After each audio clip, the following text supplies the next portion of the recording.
Welcome to NASA headquarters in Washington. I'm Steve Cole of the Office of Communications. We are just over 3 weeks away from the launch of NASA's next Earth-observing mission. Aquarius SAC-D, a collaboration with Argentina's space agency CONAI, is going to do something that we have never done before.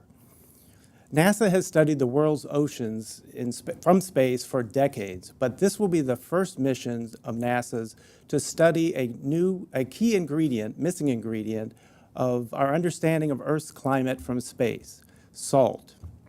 Scientists expect to learn a great deal about our planet by measuring very small changes in the amount of salt, the salinity, in the oceans of the world. Here to tell you about the mission and what scientists hope to learn are 5 key people involved with Aquarius SAC-D. First will be Eric Lindstrom, Aquarius program scientist from NASA headquarters. Eric Ianson, Aquarius program executive from NASA headquarters. Gary Lagerlof, Aquarius principal investigator from Earth and Space Research in Seattle, Washington. Amit Sen, Aquarius project manager from NASA's Jet Propulsion Laboratory in Pasadena. And Danielle Caruso, SAC-D project manager from CONAI in Argentina. After our panel's presentations, we'll be taking questions from the audience and from the reporters here in the auditorium, as well as on the phone lines. So let's start off with Eric Lindstrom. Thanks, Steve. Measuring ocean surface salinity from space is NASA's latest technology achievement, and it's really going to be a great leap forward for the science of oceanography. For many of you, salinity is a rather obscure quantity, but I must tell you that it's of critical importance in the ocean circulation, in the climate system, and in diagnosing the flow of fresh water through our Earth system. Salinity is the amount of salt dissolved in seawater, and you may be surprised to know that it varies through the ocean. We oceanographers get down to the last digits in measuring it. It's difficult to measure from a ship, but we've collected probably a few million measurements over the last 100 years. It's measured in grams of salt in kilograms of seawater. Its typical range is from 32 parts per thousand to 38 parts per thousand. These are small numbers, small differences, but they make an enormous difference in the circulation and climate. So we'll hear more about measuring salinity from space from Gary in a few minutes. I'd like to spend a minute and put this in the perspective of NASA's other research missions. Could I have the first slide, please?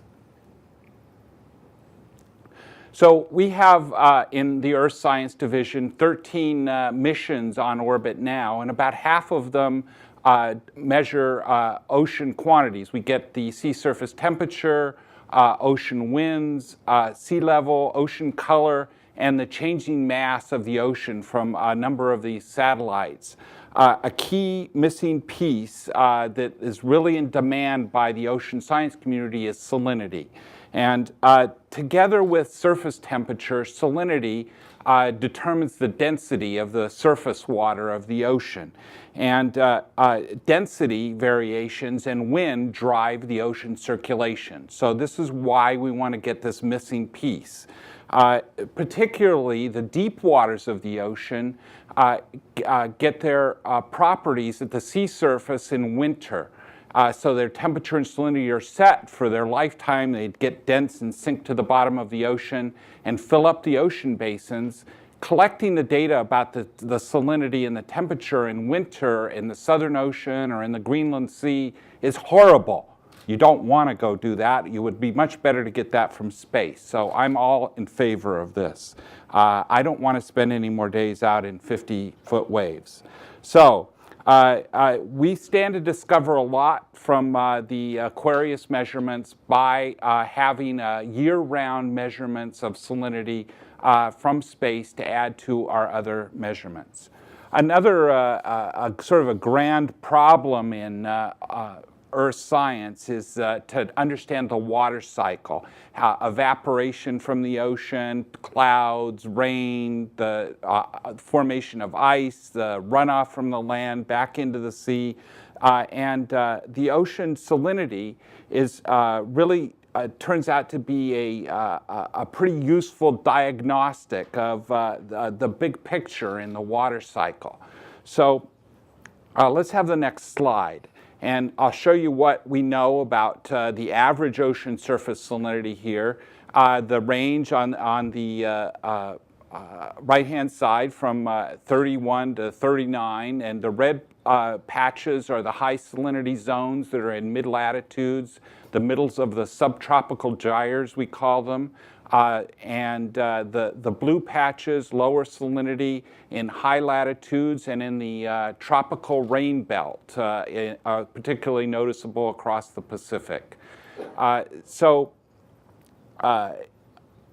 would say salinity is really closely tied to the water cycle. And you can see that by its key driver, the difference between evaporation and precipitation over the ocean. The next slide shows this difference between evaporation and precipitation in meters per year, where several meters per year of excess evaporation in mid-latitudes make the salinity higher, and a few meters excess per year of rain in the rain belts cause the low salinity patches. So you could see this correspondence between the evaporation and precipitation, this water cycle indicator, and the salinity. Ocean salinity is a sensitive, sort of integrated indicator of the movement of fresh water through the Earth system, and that's what's got us on the buzz here to get the Aquarius data. The next slide shows historical salinity data for the last 50 years, from 1950 to 2000. This was published last year, an analysis.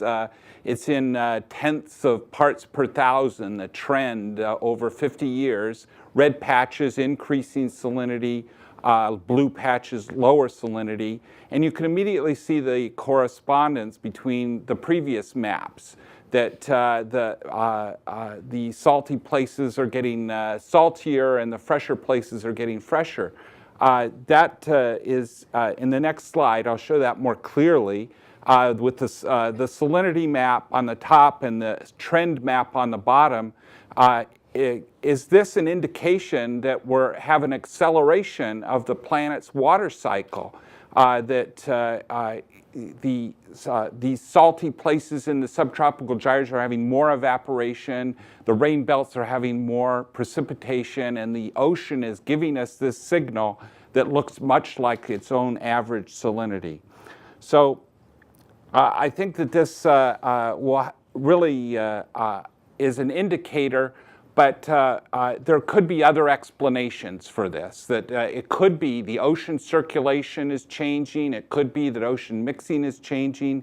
What we really need to do as oceanographers is dig into this more deeply. And Aquarius will help us illuminate these processes. It's a diagnostic for the water cycle, but it can also help us tell about ocean circulation and mixing in the ocean. The next slide shows we're planning to, after the launch of Aquarius, some really extensive field campaigns to go out and really measure salinity at the surface and below the surface with every bit of technology we can bring to bear to understand the processes that change salinity in the upper ocean. I'm just really excited about the idea that we can get this data with all over the planet and be able to diagnose what's going on with the water cycle. So with that, I would like to turn it over to Eric and talk about the Aquarius's tour of the planet. Thank you, Eric. Indeed, this is an exciting day for all of us on the Aquarius SAC-D team. As Eric described, the expected science return from this mission will be fantastic. Another important aspect of the mission, though, is NASA's continued partnership with the Argentina space agency, CONAI. NASA frequently collaborates with other space agencies on satellite missions. And NASA and CONI have worked together successfully over the last 15 years. However, Aquarius SAC-D represents a quantum leap forward in the collaboration between the two agencies. For one, it is by far the most complex and challenging mission ever attempted through a partnership between the United States and Argentina, and has capability as comparable to any Earth science mission that NASA has flown. Secondly, the responsibilities of each agency are of equivalent importance, wherein NASA is providing the primary instrument Aquarius and the launch vehicle, and CONI is providing the satellite bus, SAC-D, and the mission operations and ground system. Now, when we think about space missions, we're often in awe of the technical complexities in developing instruments and spacecraft, getting them into orbit, and delivering breakthrough science. In the case of Aquarius SAC-D, the logistics of the project were as challenging as the technical aspects due to the numerous participants and facilities involved in the project. I'd like to take a few minutes to walk you through the path that this mission took to get to the launch pad. We can go to my first graphic. The Aquarius instrument is comprised of a radiometer built at the NASA Goddard Space Flight Center in Greenbelt, Maryland, and a scatterometer built at the Jet Propulsion Laboratory in Pasadena, California. Once both major components of the instrument were completed, the radiometer was trucked across the U.S. from Goddard to JPL, where it was integrated with the rest of the instrument. Go to the next slide, please. Following the successful completion of testing of the fully integrated Aquarius instrument, it was placed in a shipping container and airlifted by the U.S. Air Force from to San Carlos de Bariloche, Argentina, where under CONI's direction it was integrated with the SAC-D observatory. Go to the next slide.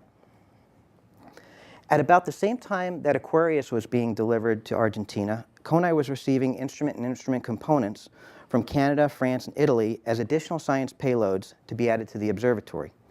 A total of 8 instruments with Aquarius designated as the primary were integrated with the observatory in Argentina. Go to the next slide.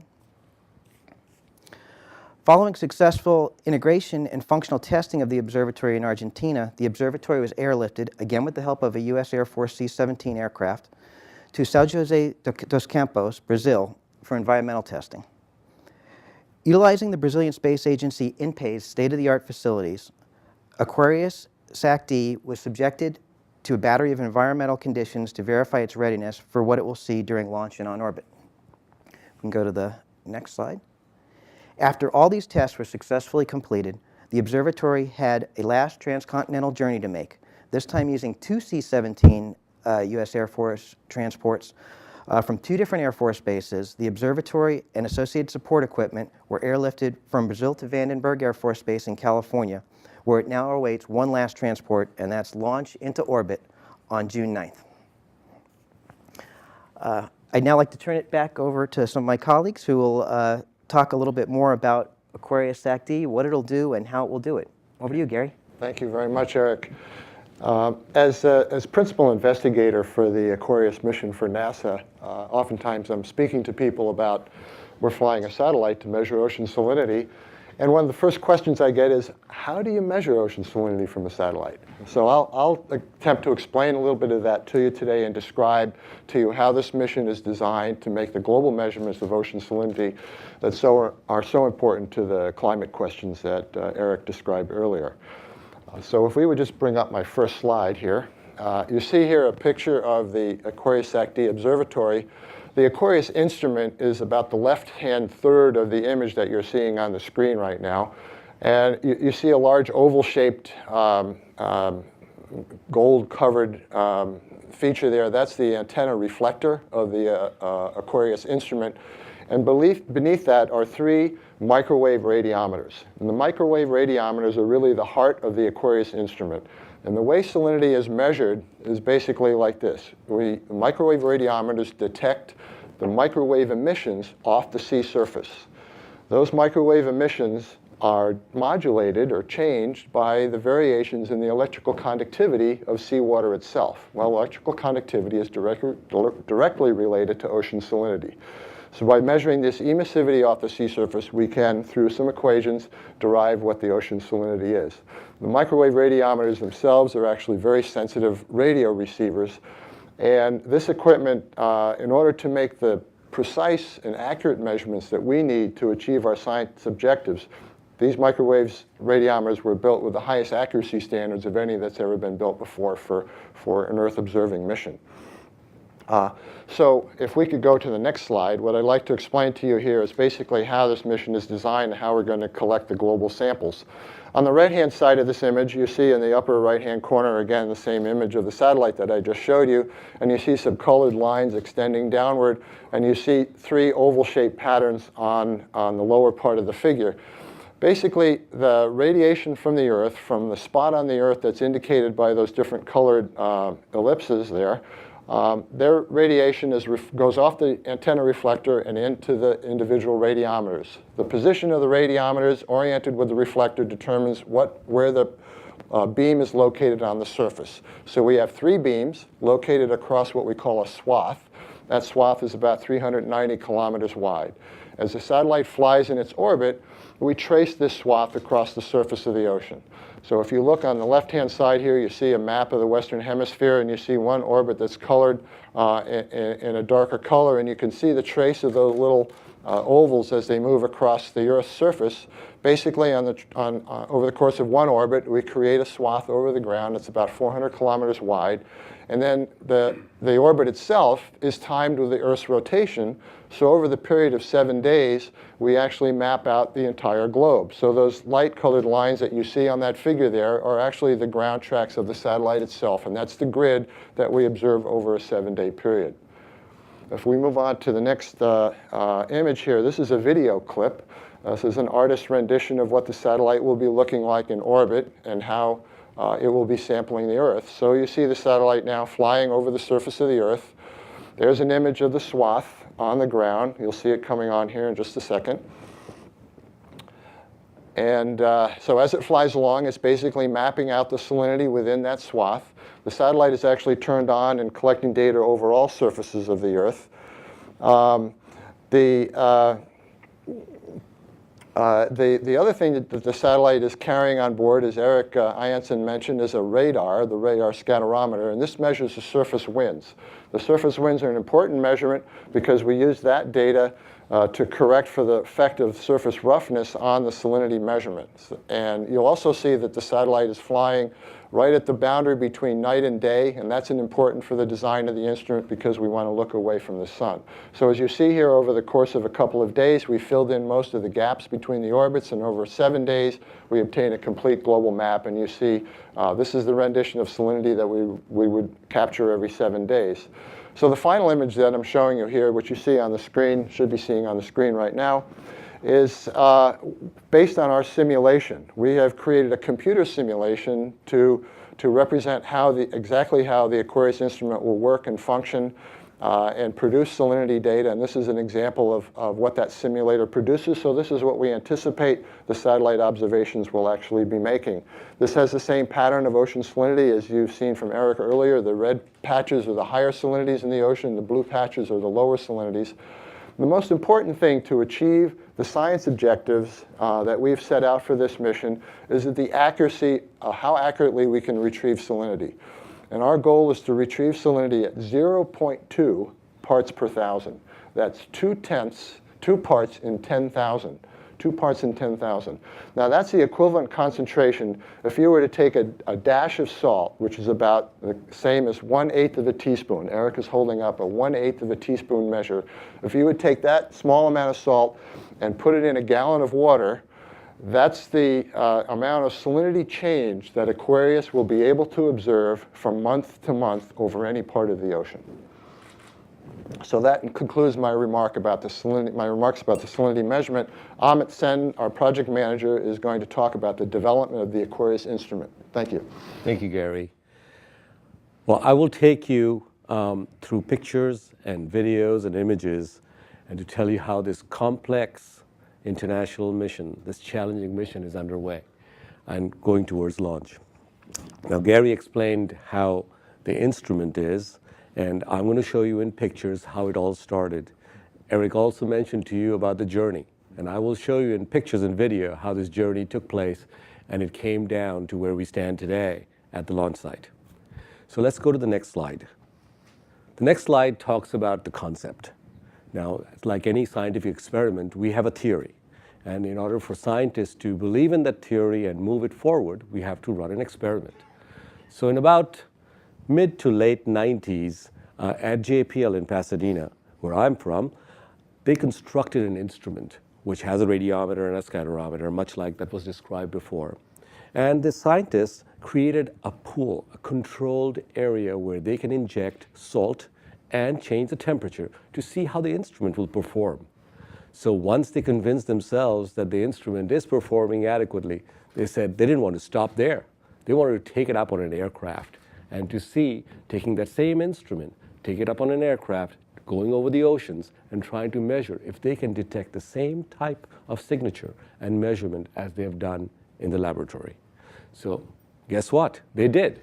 And once they proved beyond doubt that they could measure this with this instrument, the signature of salt, they validated the experiment by ship observation that has taken samples before. They matched up. So with this concept in mind, the scientists said, let's now build an instrument that we can take it to outer space, looking at Earth, remote sensing, going around the Earth and measuring salinity globally. That's how it started. Let's go to the next picture.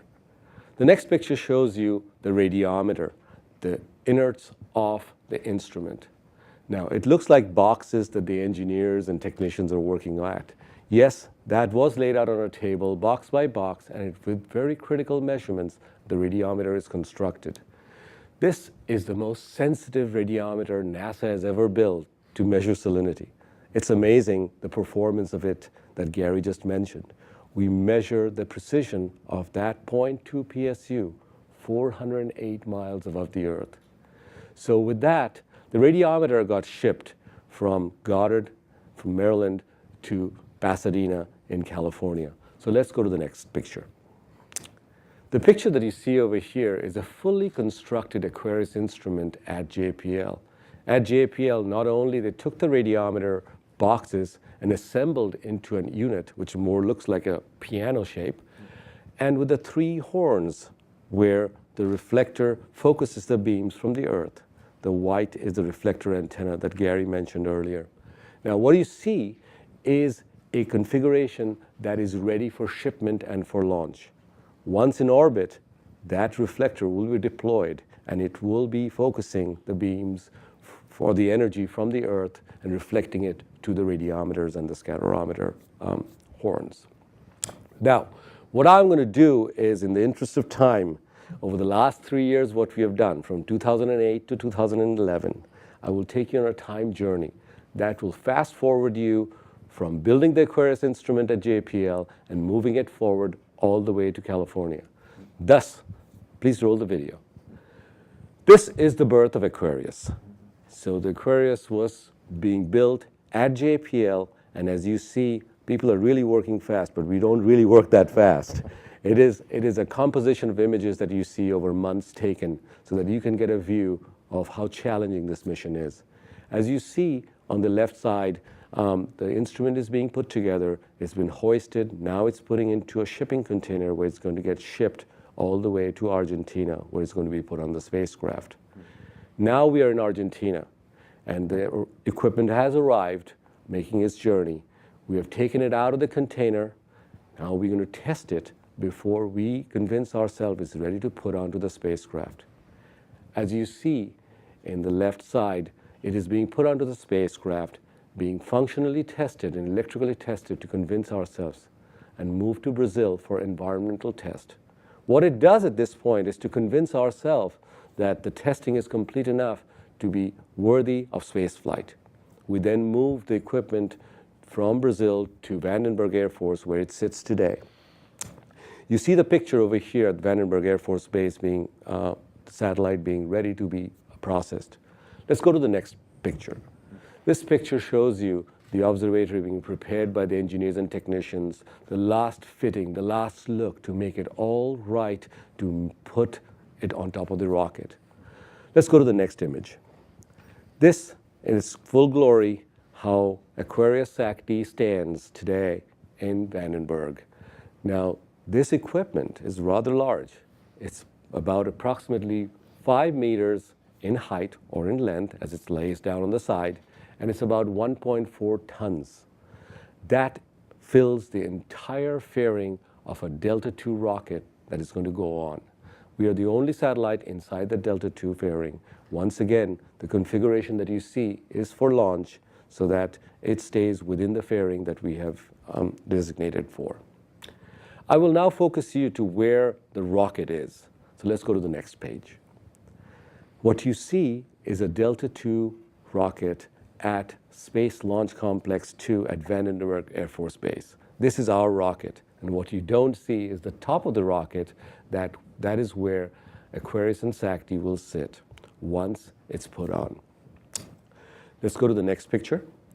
This picture shows you what it will be on June 9th at 7:20 a.m. in the morning, Pacific Daylight Time. We are ready to set sail and launch. So once we launch, in about less than 5 minutes, the fairing that you see opening up will open up and expose the observatory to space. From that time onwards, 45 minutes later, the rocket will disengage itself and Aquarius and SAC-D will set sail, measuring sea surface salinity, and open its solar panels to energize itself and starts its great journey. Now with that, I will take you to Daniel Caruso, the SAC-D project manager from CONAI, and he's going to tell us more about SAC-D. Daniel. Thank you, Amit. Okay, I would like to reinforce what Eric has mentioned before. If you take a look on the first slide that presented here, I wanted to reinforce the partnership in between CONAI and NASA. And this is an international cooperative missions between both agencies. NASA is providing the Aquarius instrument, the launch vehicles, and the launch services, while CONAI is providing the spacecraft bus, 7 other instruments, and the mission operations during the entire mission lifetime. The objectives of these missions are aligned with both NASA and with the Argentinian space program that CONAI is following in. The mission was managed, the Aquarius portion, by Amit Sen, my counterpart from JPL, and myself from NASA, from CONAI side. If we go to the next slide, you will see that more than 17 organizations, universities, corporate, and international institutions contributed to these missions, several of them being part of the scientific and technologic system in Argentina. I would like also to reinforce in the next slide that about what is the ground operations and mission operations that is provided by CONAI. The Mission Operations Center for Aquarius SAC-D mission is based on the existing one that was developed for SAC-C mission and is being performing successfully since 2000. And that Mission Operations Center is located in the same facility that CONAI has in the province of Cordoba in Argentina. And that ground station, which will be the primary ground station, will have the support from another 4 ground stations provided by NASA Ground Network and 2 other ground stations provided by the Italian Space Agency, one located in Italy and another one located in Kenya in Africa. All the commanding capabilities and the telemetry data and scientific data will be managed by the Mission Operations Center there in Cordoba and will be distributed using the CONAI services to do that, to that function. In the next slide, I presented pictures for the 8 instruments that are being part of the scientific payload of this satellite, Aquarius being the primary one, but there are another 7 instruments. 2 of them, the Carmen one, was provided by the CNES from France, contribution from France, And another one is the ROSA instrument. It's a contribution from the Italian Space Agency, and another 5 instruments that were developed by CONAE. From those instruments, which are, the names are the TDP, and Data Collection System, HSC, I would like only just to highlight the 2 main instruments for CONAE, which are the NIRS, NIRS is a thermal camera that will image us in 3 frequency bands and allowing to have tilting capabilities to increase the revisit of the some selected areas, and a microwave radiometer, which is sensible to 2 different frequency bands and will be covering almost the same area as Aquarius will do, improving the Aquarius sea surface salinities generated data. In the next slide, I put it here 3 simulations of the data that will be provided by the NIRS camera. The 2 one on the left side and in the middle of the picture, and the other one on the right hand for the microwave radiometer. The NIRS camera will be used for monitoring of fires and volcanoes, while the MWR instrument, the radiometer, will be devoted for wind speed, rainfall measurements, increasing the sea surface salinity that Aquarius will be done or will be providing. Finally, in my last chart, I just devoted that to the observatory as it's stated right here, right now in Vandenberg. As Amit says, this spacecraft, this observatory is about 2.7 meters across and about almost 5 meters tall in its launch configuration, was based on the SAC-D observatory that is flying since 2000, but the SAC-D, the Aquarius SAC-D is 2.5 times larger and about 3 times heavier. This is my last slide, and back to you, Steve. Okay, thank you, Danielle, and thank you to our panelists. We'll now open it up to questions from media in the auditorium, and then we'll shift over to some of the questions with media on the phone. I think we have one question here right now. Okay? One question, please, from La Nación in Argentina. I would like to know how much time do you expect the Aquarius to live in its trip around the world? How much years can it live there? And when are you expecting to have the first information? I know that the satellite is going to be traveling on June 9. When it's beginning to work? When are we going to have the first data? Your question is, how long is the mission designed to last? The first answer to that question, the Aquarius portion of the mission has a minimum lifetime of 3 years. The observatory is designed for a minimum lifetime of 5 years. And of course, if the instruments are working at the end of their minimum lifetimes, we make every effort to continue to collect data beyond that. The second part of your question is how long after launch before we begin to turn on the instruments. For Aquarius, that begins about 25 days after launch. We start to turn on sequence, which lasts about a week. And once all the components of the instrument are turned on and stabilized, we'll start collecting data and evaluating that data.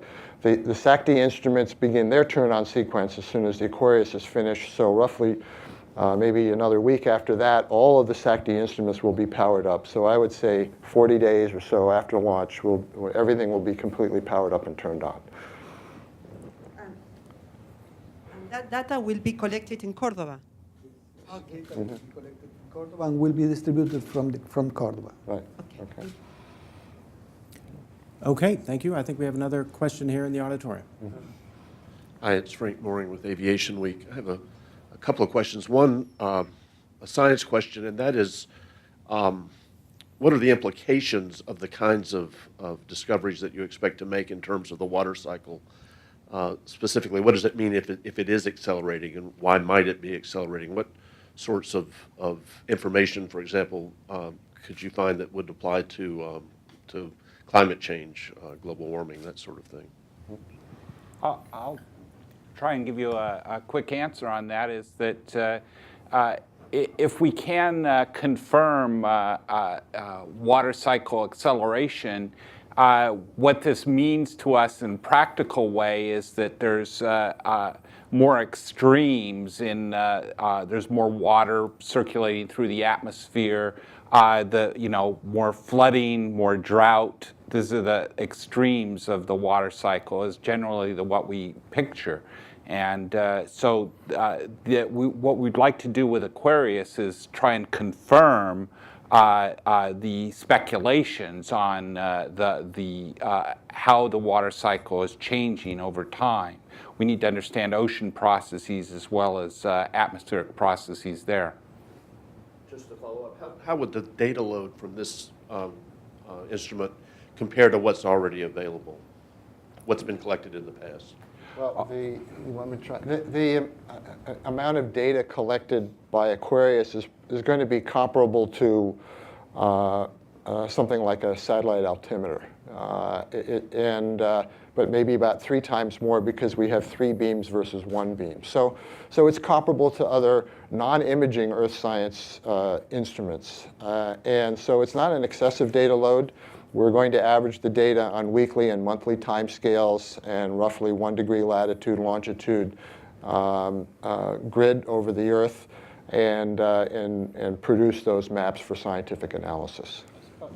Perhaps another answer to that question is that there are vast tracts of the ocean where salinity has never been collected ever. Right. And so there are probably 1 to 2 million data points that have been collected over the last 100 years. Mm-hmm. We're going to be sampling the whole planet in 1 week. Mm-hmm. So it's a different kind of data load that you get from a satellite than you get from a ship. But there'll be places that have never been sampled that will be sampled now. If I could just ask one more question while I have this microphone. In some of the literature, this mission this spacecraft is listed as a Pathfinder. Mm-hmm. I wonder if it's a Pathfinder or what it's a Pathfinder to. Okay. And also for Senor Caruso, what plans does Kone have for future spacecraft development? Is this going to be your niche, the Earth observation satellites, or are you working in other areas as well? Okay. I'll take the question about it being a Pathfinder. This is part of the Earth System Science Pathfinder program. And one of the objectives of the mission is to be a proof of concept that could be applied to future missions, so future operational missions. So right now, our main goal, it's an experimental mission to try and figure out, can we do this to the degree which we expect to do it? And if we can, then it becomes a real candidate for operational missions. Yes. And Danielle? On the second portion of your question is that this is during the last 15 years, we were working in partnership with the NASA, and we have developed 3 scientific satellite missions, SAC-A, SAC-B, and SAC-C, and this is the SAC-D. And all the missions, satellite missions for CONAE have to fulfill what it is stated in the Argentinian National Space Program, and that National Space Program called for some specific measurements from the space of some different variables, and CONAE has at least one more space mission, Earth observing mission, just in progress right now, under development. And there are plans for future missions also in the area of the Earth observation. All right, we have one question on the phone lines, so we'll go there. Jonathan Amos from the BBC. Go ahead, Jonathan. Thanks, Stephen, and greetings from London. I think this is a question for Gary. There is already a satellite in orbit measuring ocean salinity, and that's the European SMOS mission. And that's a mission that Gary knows well, I think, because he sits on the Science Advisory Group. Can he compare the 2 missions, their capabilities, and how will the 2 satellites work together in the data that they're gathering? And also, if he could explain how Aquarius will counter the interference that SMOS encountered when it first launched. All right, I think I picked up 3 different questions woven together there. I'll try and get through them one at a time. Yes, the two teams have worked in parallel for a decade now, developing their respective missions, the European SMOS mission and the Aquarius mission. We have shared information. We worked on each other's working groups. It's been a strong cooperative effort. What differentiates the two satellites is partly purpose and partly design. The European mission, SMOS, stands for Soil Moisture Ocean Salinity, SMOS. So it's a dual-purpose mission, and its primary function is actually for soil moisture, rather. And so there's some compromises in the design with regard to salinity measurement. It's a very complex instrument. It's an interferometer. That makes retrievals of salinity over the ocean a much more difficult problem. And Aquarius was designed for measuring salinity as its primary measurement objective. So we chose a very different design path with these very sensitive microwave radiometers that I've explained to you before. So those are some of the differences in the capabilities of the two measurements. You asked how they will work together. Once we have both of these missions in orbit, we will compare results, we'll intercalibrate them, we'll combine the measurements together. We'll do a lot of things cooperatively to provide the best information about ocean surface salinity to the scientific community that we possibly can. Your last question dealt with radio interference. One thing that's important about making these measurements, we use a portion of the microwave spectrum that's protected from extraneous radiation for radio astronomy purposes. And the only reason we can make these measurements from space is because this is supposed to be a clean part of the spectrum. However, it's not perfectly clean. And there are a lot of stray emissions, particularly from radars and so forth, that leak into this band. And that's been very confounding for the SMOS mission. And their engineers have been doing a lot of work to try and resolve that. Aquarius was designed actually in anticipation that this would happen. So we have actually built in some filters within our processing system to track these radio interfering signals and take them out of the data. We've tested this with some ground simulations. We'll see how well it works on orbit. We're anticipating that at least over the open ocean, which is our primary area for measurement, we were not going to experience too much radio frequency interference, but time will tell once we're on orbit. Does that answer your questions? All right, the next question on the phone lines is from Denise Chow at space.com. Go ahead, Denise. I have one science follow-up, and that is I'm a sorry, lot I of guess we people have are looking Jonathan still on. to meteorological operational missions in this respect. Jonathan, could you repeat your question? Well, if not, I think we'll have Jonathan come back in a minute. Let's go to Denise Chow at space.com. Denise? Hi, thanks for taking my question. Just a quick science one from me. In terms of the science objectives for Aquarius, are there areas that are of particular interest? I know that it'll be collecting global measurements, but are you particularly interested in the high salinity areas or the low salinity areas, or is it just mostly getting a big picture of how all these things interact? I think I would say our first objective is global. In our field program in 2012, we're focusing on processes in the high salinity region of the subtropical North Atlantic to begin studies there. The program is called Salinity Processes in the Upper Ocean Regional Study, SPURS. And the idea is spurs come in pairs, and we're going to do another experiment in a low salinity, high precipitation region down the line. So we're focusing in on different regions in sequence, but the idea is to get the global picture. Gary, would you like to? Well, I think to add to what Erica said, we have a large science team already working on various areas that they're interested with this data. There's a group of investigators from Argentina, for example, who are focusing on the South Atlantic, which is an important ocean for climate variability. El Nino in the tropical Pacific is an important area. There's a lot of freshwater interaction with regard to the dynamics of El Nino, and we believe that these measurements will make very important contributions to there. As the scientific community broadens, who starts to work with this data, we'll find many other applications that we haven't even thought of yet. Because this is really a discovery and exploratory mission, we will find some things we're very excited about anticipating right now that we just didn't expect to find. Any follow-up, Denise? Okay, and then we'll go back to Jonathan Amos at the BBC. Go ahead, Jonathan.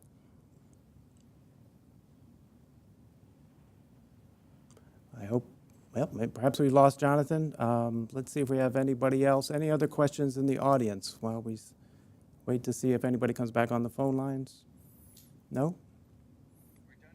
Okay, I guess we have no one else on the phone lines. Thank you all for attending. I wanted to point out that we have a lot more information about this mission online at www.nasa.gov/Aquarius.